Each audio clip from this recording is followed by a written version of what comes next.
frequency, earworms.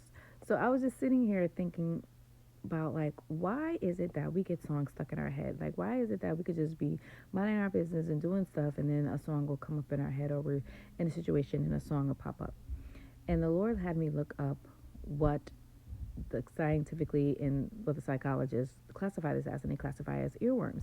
And it's when a song pops up due to an emotional response that we've had, or it brings us back to a place in time and space that we were when we heard this particular song.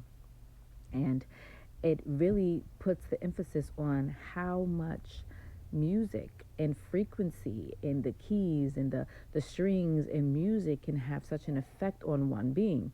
And just think about in the Bible where King Saul, where the Lord had an evil spirit torment King Saul, and the only thing that could calm him, to calm the spirit down, was David playing the harp. Now we know David was anointed, right? We know David was called by God, and just the strings and how David played. It wasn't just David himself playing. It was because David was anointed, David was appointed, and David had God with him, Spirit of the Lord upon him, and that demonic entity could not stand in its presence. So the moment that David played, it had to leave, right? It had to it couldn't be around. It couldn't be in the presence of the Lord. But the moment like David was gone or whatever have you, it comes back.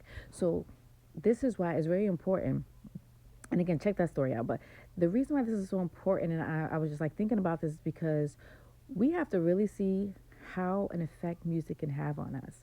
And definitely now in time and space we're in, music has gotten crazy. I can't even listen to none of this music, right? And even the gospel, that the people behind the music of what they're doing, their lifestyle has such an effect too on the music, right?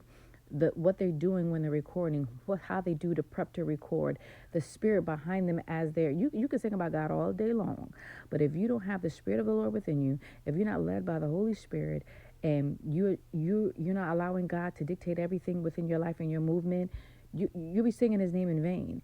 And we gotta be careful with what we let enter into our ear gate and our eye gate, because we don't want to open up and allow access for the enemy to come in and roam and do what they want to do within our life, because we open that door. We got to be very careful and cautious with what we listen to and what we participate in, because it's frequency. It's so like the frequency that it was in the music. You have no idea the effect it has on you and what it can do towards you, your emotion, what it can trigger in you. Like you have like you listen to something and make you feel so um, prerogative provocative, excuse me, and or something that make you get angry. Like it has effect on you, and we gotta be careful with this day and age of what we're listening to and what we're watching. Until next time, God bless.